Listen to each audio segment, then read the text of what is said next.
Saludos, ¿cómo están?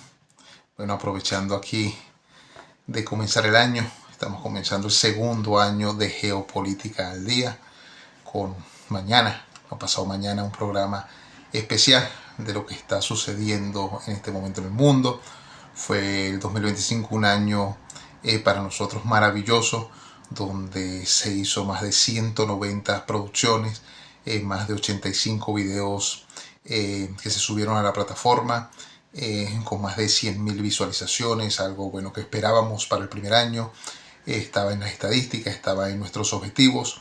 El día de hoy, bueno, adelantarles que de lo que les había hablado hace algún tiempo sobre la publicación del ensayo ¿Cuál es el futuro del petróleo? Ya salió, está a nivel de online en diferentes plataformas, está en Amazon, está en Mercado Libre, está en Bookmundo, está en algunas plataformas en Francia, algunas plataformas en Italia, en Alemania, en Dinamarca, en Reino Unido, en Países Bajos. El día de hoy, bueno, un adelanto apenas de algunas de sus páginas, como lo hice anteriormente. Aquí, bueno, se los muestro. Ya está en físico, me llegó ayer con su ISBN. ¿Cuál es el futuro del petróleo? Pronto lanzamiento. Bueno, el lanzamiento fue el 14, la presentación va a ser ahorita en febrero, posiblemente sea el 4 de febrero en toda Europa. Ya está a la venta, por supuesto, en los canales de distribución como se corresponde, como se adhiere un compromiso. El día de hoy, bueno, tocar un tema clave. Recordemos que este libro fue la consecución de aproximadamente 7-8 años de investigaciones. Comenzó en el año 2018 cuando nos planteábamos nosotros cuál es el futuro del petróleo y lo veíamos que en el 2030 podía haber un cambio de switch, bajar el switch y volverlo a subir. En cuanto a temas energéticos, luego del 2018 se vino una consecución de asuntos claves como la pandemia, la invasión, la guerra de Irak, Israel del año pasado, la guerra de los 12 días, la guerra de Ucrania con Rusia, el nuevo planteamiento narrativo de Donald Trump con respecto a temas como el Golfo de México, como Groenlandia, como Venezuela, en la que, bueno, el pasado 3 de enero fue extraído el que era presidente de Venezuela, Nicolás Maduro, en la actualidad pujando con mucha fuerza económica, narrativa, discursiva, petrolera, energética dentro de Venezuela, lo cual sigue cambiando la perspectiva de cuál es el futuro del petróleo. Termina este ensayo el mes de diciembre, lo enviamos en el mes de octubre, mediados de octubre, noviembre a la editorial.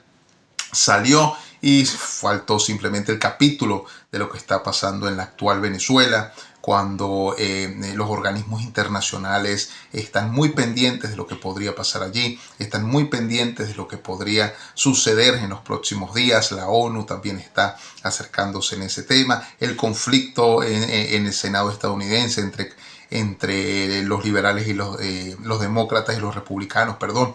Pero nada, aquí vamos a ir descifrando algunas cosas. Ya el 14 que salió esto a la venta se vendió muy bien en la publicación, el día que llegó a algunas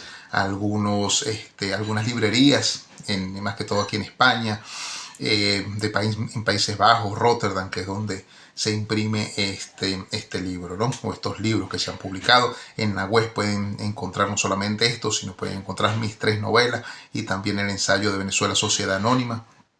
Está allí para que, bueno, puedan disfrutarlo. Agradecerles a todos los que lo han adquirido, a los comentarios positivos y negativos también que me han hecho llegar por redes sociales, que me han hecho llegar al privado, que me han hecho llegar por diferentes medios, ¿no? Para eso estamos trabajando. Yo he llevado a cabo desde el año 2017 un conjunto de investigaciones que las he detallado en ensayos y en novelas que de aquí en adelante van a seguir estando en la palestra, van a seguir siendo parte de la nueva historia venezolana. Pasamos a la inmortalidad con esto, cuando alguien escribe y estos libros van quedando en el pensamiento, en la memoria colectiva, pues es parte de ello. Estamos residiendo en este momento en España, como ustedes bien saben, y desde aquí se está haciendo un trabajo bastante prolijo. Comienzo una lectura para que ustedes entiendan que no solamente este trabajo fue de investigación teórica en cuanto a los temas de cuál va a ser el futuro del petróleo a partir del año 2050, cuáles son las nuevas estructuras de poder, qué es la Big Data, qué es el algoritmo, qué es la inteligencia artificial y cómo eso va a repercutir en los precios del petróleo o en las reformas o revoluciones energéticas a partir de ahora. Pero toco un tema clave que pertenece al capítulo número 2, que es el 2.5, lo titulé en su momento, PDVSA como aparato de control político y ruina institucional, porque de allí parte mucho de lo que fue los 10-12 años de gobierno de Nicolás Maduro y en este momento cómo Delcy Rodríguez con su hermano Jorge Rodríguez y toda la cúpula nueva de poder pues comienza a restablecer nuevamente lo que fue en otra época. Esperemos que sea así, que para el periodo de transición ya PDVSA puede estar mínimamente andando. La politización progresiva de Petróleos de Venezuela constituye uno de los factores centrales en el acelerado deterioro institucional, operativo y financiero de la empresa. Este proceso, que se intensifica tras la llegada de Hugo Chávez al poder en 1999 y alcanza su punto crítico después del paro petrolero del año 2002-2003, transformó a la principal industria del país en un instrumento de control político, clientelismo y permanencia del chavismo en el poder. Su uso como maquinaria electoral, diplomática y financiera no solo debilitó su capacidad productiva, sino que abrió un terreno fértil para la corrupción sistemática, el desvío de fondos y la captura partidista del aparato estatal. PDVSA como pieza estratégica del proyecto político chavista. La intencionalidad política de tomar el control absoluto de PDVSA fue reconocida por altos exfuncionarios del propio chavismo. En su carta pública, cito, Testimonios y responsabilidad ante la historia, del 18 de junio del 2014, el exministro de Planificación, Jorge Giordani, describió con claridad cómo el gobierno concibió a PDVSA como un pilar de poder político. Cito, confrontar a una tecnocracia que manejaba el campo de los hidrocarburos como un Estado dentro del Estado, siendo ella la que acaparaba entre un 15 y un 17% de los recursos de la renta petrolera. La consolidación del poder político era esencial para la fortaleza de la revolución y para la apertura de una nueva etapa del proceso. Esta admisión, cierro la cita, esta admisión revela la lógica de dominación político-institucional, neutralizar la autonomía técnica de la empresa para reemplazarla por un modelo partidizado y clientelar.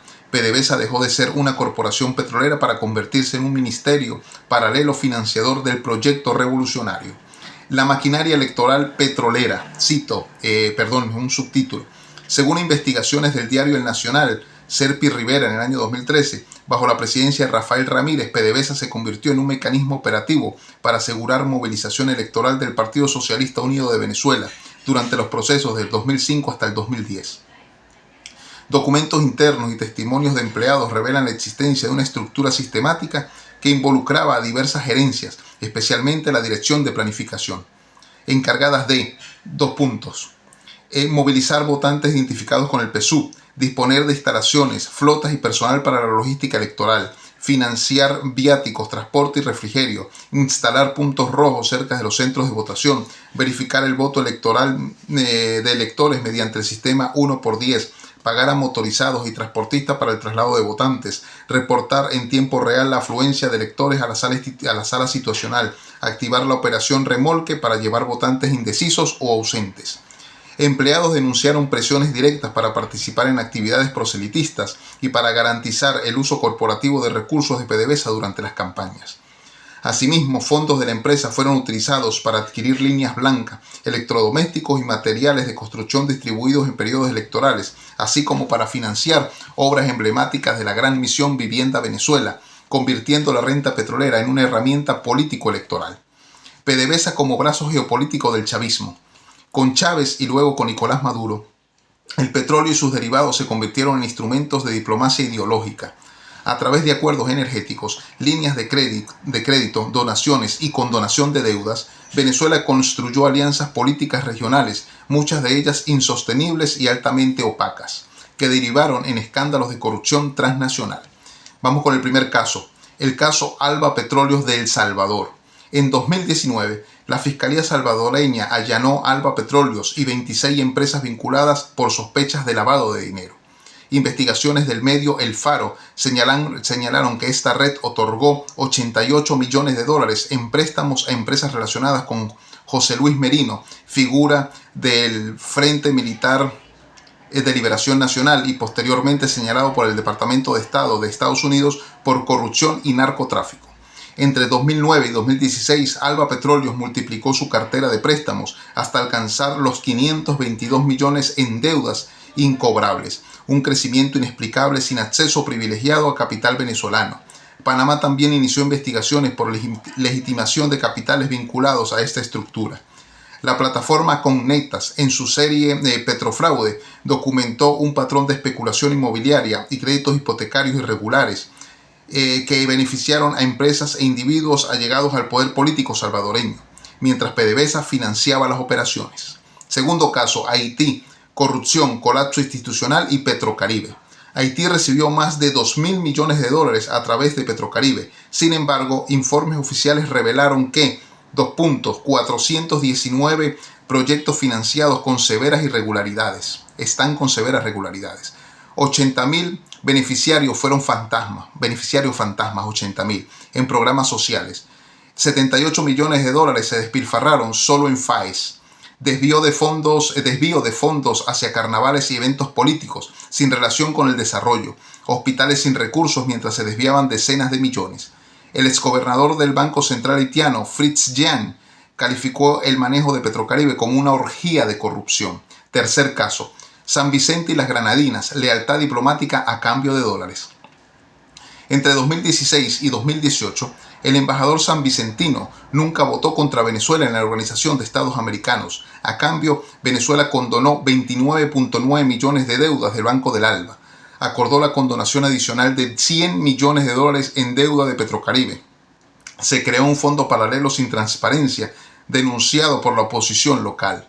Se emitieron 386 cheques por 24.5 millones de dólares sin reconocimiento parlamentario. Incluso el primer ministro Ralph Gonsalves fue señalado por recibir pagos directos de empresas vinculadas a Petrocaribe. Nicaragua, petróleo como motor electoral y financiamiento paralelo es el cuarto caso. Desde el 2006, PDVSA financió la maquinaria territorial que contribuyó al regreso de Daniel Ortega al poder. Connetas documenta que las alcaldías sandinistas recibieron 82.000 galones de diésel semanas antes de las elecciones, utilizados para comprar apoyo político. Además, el proyecto estrella del chavismo en Nicaragua, la refinería Supremo Sueño de Bolívar, nunca se construyó. Solo se ejecutó una planta de almacenamiento. El presupuesto inicial era de 283 millones de dólares, pero se terminó con sobrecosto de 227.7 millones adicionales al monto que les nombré al principio. Empresas contratistas vinculadas a PDVSA, señaladas por prácticas corruptas en Venezuela, participaron activamente en el proyecto. La conclusión de esto es que PDVSA, como símbolo de captura, desinstitucionalización y corrupción transnacional. La evidencia muestra que PDVSA dejó de ser una empresa energética para convertirse en un aparato electoral interno, clientelismo, movilización y financiamiento partidista. Como instrumento político externo también fue parte PDVSA en alianzas ideológicas con donaciones de deudas y financiamiento opaco. Plataforma de corrupción transnacional, lo vimos allí con El Salvador, Haití, Nicaragua, San Vicente y otros países también. Fue la caja negra del proyecto chavista que no tuvo controles y no tuvo auditorías y por supuesto nunca fue pasado por las instituciones que esto tenía que hacerse. Este proceso erosionó la capacidad técnica, financiera y operativa de la empresa, alimentó redes de corrupción en varios países y permitió la consolidación de alianzas políticas que sostuvieron al chavismo en el poder, mientras PDVSA entraba en su peor crisis histórica. Otro punto, Daniel Ortega y los préstamos privilegiados, corrupción estructural y desvío de cooperación petrolera. El reportaje del proyecto periodístico Chavismo INC evidenció que Alba de Nicaragua S.A., empresa encargada del desarrollo del complejo petrolero en ese país, se consolidó como un instrumento clave de las contrataciones directas y de la opacidad financiera. La empresa, controlada conjuntamente por los gobiernos de Hugo Chávez y Daniel Ortega, se transformó en un símbolo de corrupción regional debido a la amplitud de sus intereses en sectores petroleros, madereros, financieros y eléctricos. Todo ello se sostuvo gracias al flujo de cooperación venezolana administrada de manera discrecional por la familia presidencial Ortega Murillo, sin controles administrativos ni escrutinio institucional. La investigación periodística subraya que la construcción de la planta de almacenamiento de Nicaragua estuvo a cargo de la empresa china CAMC Engineering Ltd., entidad con antecedentes de sobornos a financieros venezolanos en otros proyectos. La agencia Reuters reveló que un juez del Principado de Andorra investigó en mayo del 2019 el pago de $100 millones en sobornos provenientes de la firma china para asegurar un contrato en un proyecto arrocero en Deltamacuro, Venezuela. En el caso nicaragüense, la constructora obtuvo en abril del 2012, tras una licitación, un contrato por $233 millones para el complejo petrolero. A lo largo de la relación Caracas-Managua surgieron tensiones recurrentes. Un reportaje del medio nicaragüense Confidencial en el año 2016 reveló que Venezuela llegó a cuestionar los mecanismos de triangulación empleados por Albaniza, que es la empresa nicaragüense, para cancelar la factura petrolera. El informe, basado en documentos del propio gobierno venezolano, expuso el malestar de Caracas ante la decisión de Nicaragua de enviar alimentos como forma de pago del 50% de la factura a corto plazo, a pesar de que los acuerdos establecían que dichos abonos debían aplicarse al componente de financiamiento a largo plazo. Además, se confirmó que Alba Alimentos de Nicaragua, Alba Liniza, compraba alimentos de Centro y Suramérica para luego revendérselos a Venezuela, distorsionando por completo el espíritu de acuerdo energético. Ese es un caso clave con Nicaragua en el gobierno de Hugo Chávez y también en el gobierno de Nicolás Maduro. El siguiente caso es República Dominicana, gasto corriente, clientelismo y el fracaso de la transparencia. La discrecionalidad con la que se manejaron los recursos de Petrocaribe encontró en República Dominicana otro escenario propicio para inversiones dudosas, endeudamientos improductivos y utilización clientelar de los fondos. El país caribeño recibió abundantes recursos financieros que, en lugar de potenciar la infraestructura o el desarrollo social, terminaron siendo absorbidos por gastos corrientes y redes políticas locales. La relación bilateral estuvo profundamente marcada por el protagonismo del expresidente Leonel Fernández, uno de los aliados más consistentes de Hugo Chávez en el Caribe. Fernández no solo ayudó a desescalar la crisis diplomática del año 2008 entre Venezuela, Colombia y Ecuador, sino que también actuó como mediador durante el proceso de diálogo venezolano del 2017, en medio de las protestas que exigían la salida de Nicolás Maduro. Medios dominicanos documentaron ampliamente cómo el financiamiento de Petrocaribe fue utilizado para fines alejados de sus objetivos de desarrollo.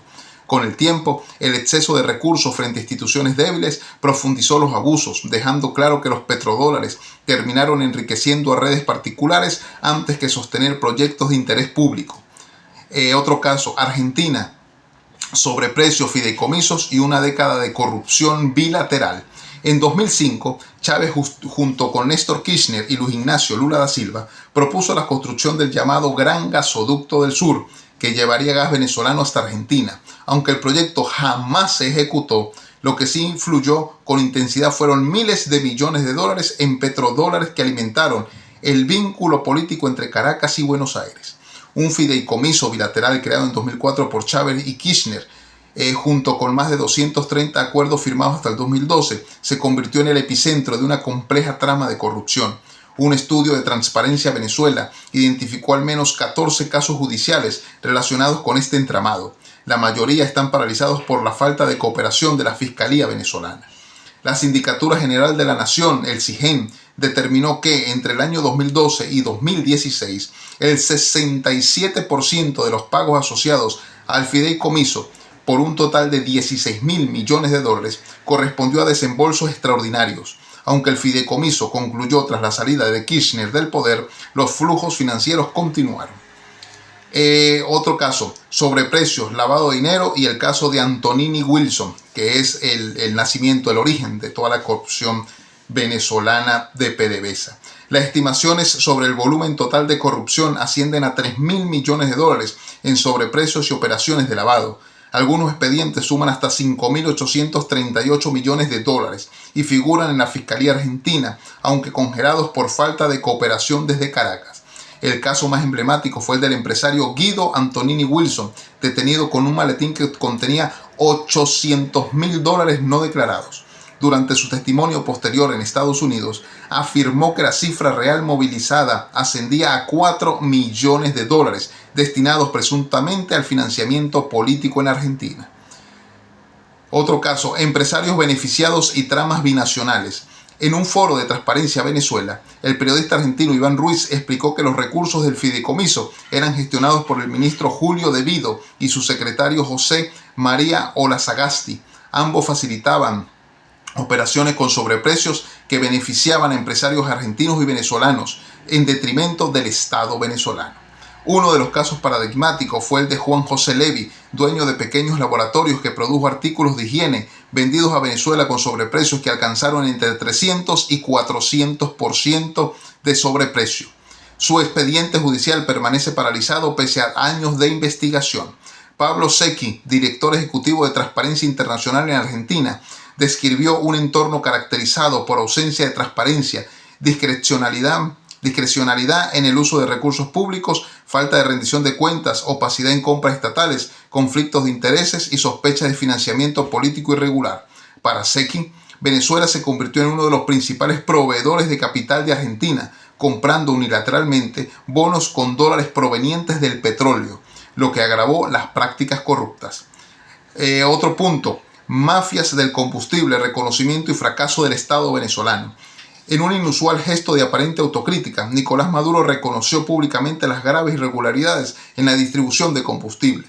Denunció la existencia de mafias que controlan estaciones de servicio, distribución de diésel para agricultores y venta paralela en dólares. Durante la presentación de su informe de gestión del 15 de enero del año 2022, cuestionó incluso la capacidad del Estado para controlar dichas redes criminales, preguntando si acaso las mafias eran más poderosas que un país entero. Las acciones iniciales derivaron en la detención de dirigentes municipales del Partido Socialista Unido de Venezuela y de fiscales del Ministerio Público, evidenciando la profundidad del deterioro institucional y la conversión del negocio petrolero en una de las principales fuentes de corrupción doméstica y transnacional. En este caso es un capítulo o parte de un capítulo bastante extenso donde detalladamente se expone cada uno de los casos de corrupción desde PDVSA. ¿Cuál es el futuro del petróleo? No solamente es un ensayo para prever hasta cuándo va a durar el uso del petróleo como principal energía del mundo, sino también nos involucramos en un capítulo completo que es el número 2 sobre todo el caso de Venezuela, cómo fue Venezuela en el 2020 y todo el 2021, la desestructuración de PDVSA. La desestructuración de PDVSA, convertida luego en un almacén de alimentos, convertida luego en un constructor de casas. Esto y mucho más tiene el ensayo. Ya está en las tiendas online, en algunas librerías en físico, pueden adquirirlo a través de algunas páginas web que en las redes sociales, por el privado, puedo dársela. Así que bueno, me despido de este corto. No fue tan corto, pero es bastante ameno leer este libro. Es una lectura bastante rápida. Son 8 años de investigaciones, por ello salto del año 2016 al año 2022 y vuelvo al 2012 porque hay muchísima información. Y cómo fue esa información metodológicamente llevada a convertir este ensayo en 5 grandes capítulos. El ensayo tiene 330 páginas, 5 capítulos, tiene un índice bastante extenso y por supuesto los datos claves de dónde se tomó cada una de las informaciones. Bueno, me despido, hasta luego, cuídense.